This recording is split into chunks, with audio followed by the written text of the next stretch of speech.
Jail Cadet Silva Melissa Boquiña, Concepcion Grande, Naga City.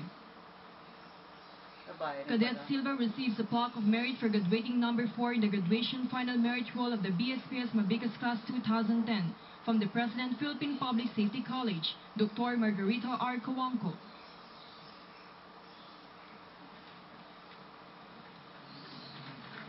Jail Cadet Noe Rovian Dulay, Arengay, La Union. Cadet Noe receives the following awards. The Secretary DILG Campilan Award for having obtained the 3rd overall excellence in academic and non-academic subjects and for graduating number 3 in the graduation final merit roll of BSPS Mabicas Class 2010. The Campilan will be awarded by the DILG Secretary, Honorable Ronaldo V. Puno.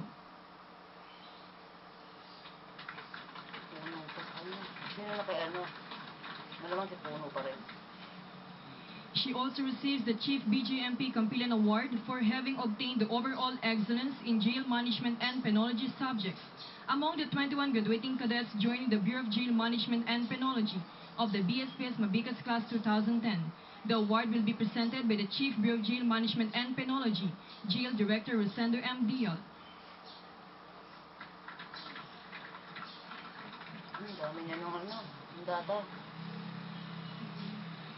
She also receives a plaque of merit for graduating number 3 in the graduation final merit roll of the BSPS Mabicas Class 2010 from the President Philippine Public Safety College, Dr. Margarita R. Coangco.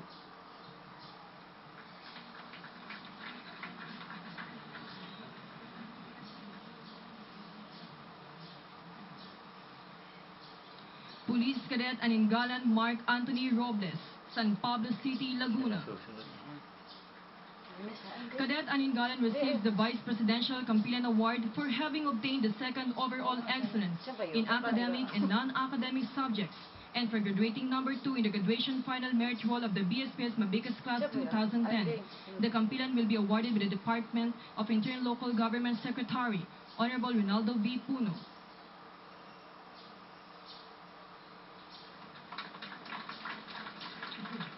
He also receives the plaque of merit for graduating number 2 in the graduation final merit roll of the BSPS Mabicas Class 2010 from the President Philippine Public Safety College, Dr. Margarita R. Coangco.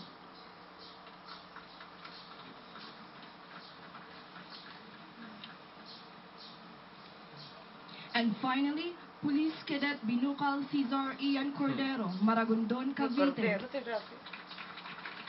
Cadet Binukal receives the following awards. The Presidential Campilan from the Republic of the Philippines, Her Excellency Gloria Macapagal Arroyo, for having obtained the overall excellence in academic and non-academic subjects, and for graduating number 1 in the graduation final merit roll of BSPS Mabicas Class 2010. The Campilan will be awarded by our guest of honor and speaker, the Secretary of the Department of Internal Local Government, Honorable Ronaldo V. Puno.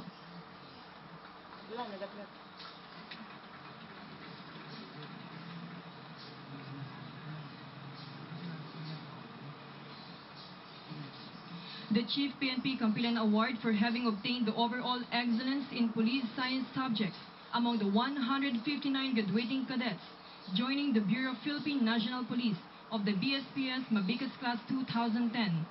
The award will be presented by the Chief Bureau of Philippine National Police, Police Director General Jesus Ame Versosa.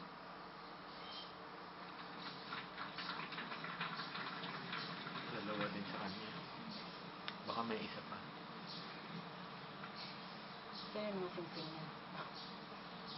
He also receives a plaque of merit for graduating number 1 in the graduation final merit roll of the BSPS Mabicas Class 2010 from the President Philippine Public Safety College, Dr. Margarita R. Coangco.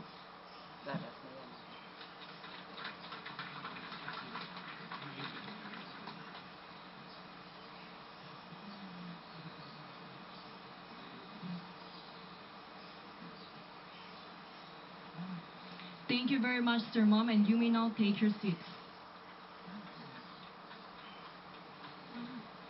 Police Cadet Cesar Ian Cordero Binukal will now deliver his valedictory address.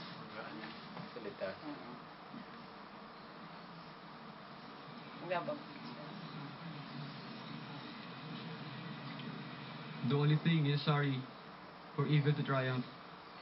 is for good men to do nothing. March 18, 2010. Today is a very significant event for all of us. Members of the Philippine National Police Academy, makabagong binhi ng kasaysayan, Mabigas Class of 2010. Moments from now, we shall be shedding off this gala uniform and put on a new and different one.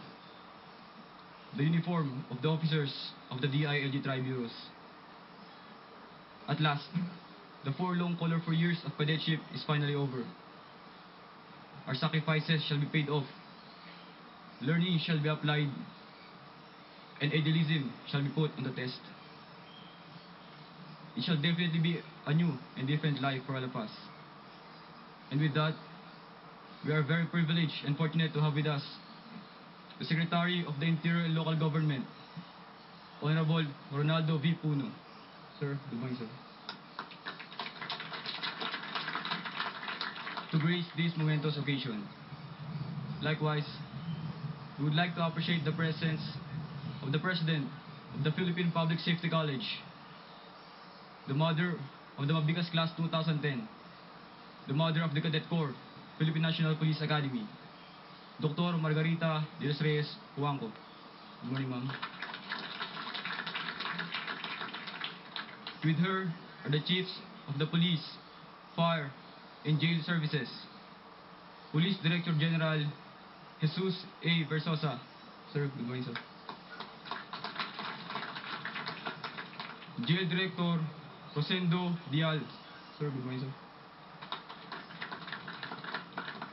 Fire Director Rolando Bandilla Jr. Good morning, sir. To other officers present, government officials and employees, and of course, the happiest couple today, my parents, Mr. and Mrs. Agapito Binukal. Please stand, Naitay, to be recognized.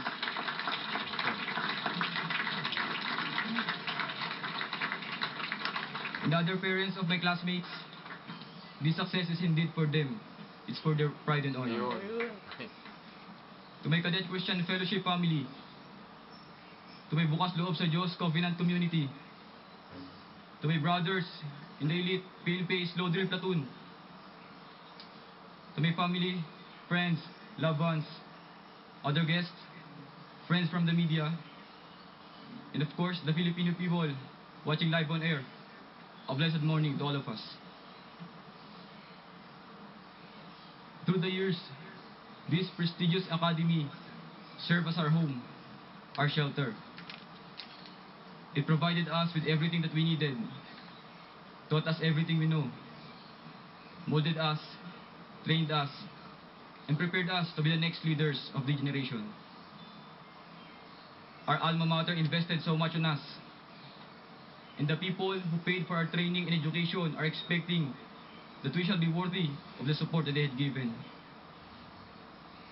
Throughout those years, indeed, life in the academy had not been so smooth for many of us.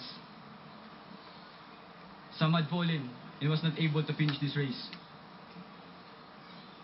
Yet, we assured them that as we sail this vast ocean of public service, that we will keep them in our hearts.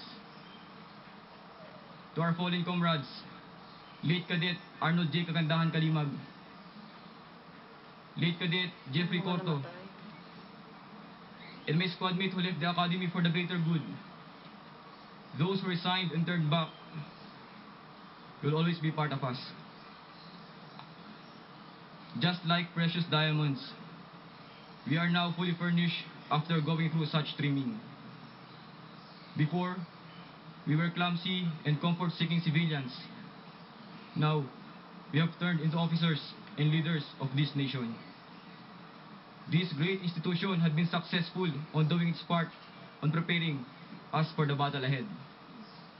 Furthermore, the efforts of the senior officers of the Philippine National Police, in consonance with the Integrated Transformation Program, showed us what we are about to face in the real world outside.